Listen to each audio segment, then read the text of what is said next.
તિરુવલ્લુર નજીક ડીઝલ ભરેલી માલગાડીમાં આગ, ભારે વરસાદ વચ્ચે બચાવ કામગીરી ચાલી. તિરુવલ્લુર નજીક ડીઝલ ભરેલી માલગાડીમાં આગ, ભારે વરસાદની વચ્ચે બચાવ કામગીરી ચાલી.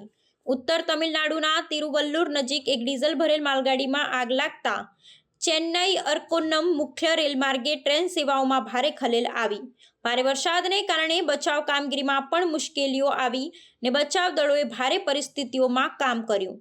આગ લાગ્યા પછી તાત્કાલિક ઓવરહેડ પાવર સપ્લાય બંધ કરવામાં આવી ને આસપાસના રહેવાસીઓને સુરક્ષિત સ્થળે ખસેડવામાં આવ્યા. આ દુર્ઘટનામાં કોઈ જાનહાનિ થઈ નથી, પરંતુ 18 વેગનો સંપૂર્ણપણે બળી અને ખાખ થઈ ગયા અને અનેક ટ્રેન સેવાઓ રદ, વિમુખ અથવા ટૂંકી કરાઈ. સ્થાનિક અને એક્સપ્રેસ ટ્રેન સેવામાં વિક્ષેપ આવતા મુસાફરો માટે રાજ્ય પરિવહન નિગમ દ્વારા વિશેષ બસોની વ્યવસ્થા કરવામાં આવી. બચાવ અને આગ બુઝાવવાની કામગીરીમાં 70થી વધુ ફાયર કર્મચારીઓ ને અનેક વાહનો જોડાયા હતા અને સ્થાનિક રહેવાસીઓને નજીકના સ્કૂલોમાં ખસેડવામાં આવ્યા. પ્રાથમિક તપાસ અનુસાર ટ્રેનના એક ડીઝલ વેગમાંથી લીક થતા ઈંધણને ઓવરહેડ ઇલેક્ટ્રિકલ ઉપકરણમાંથી આવેલા સ્પાર્કથી આગ લાગી હોવાનું અનુમાન છે.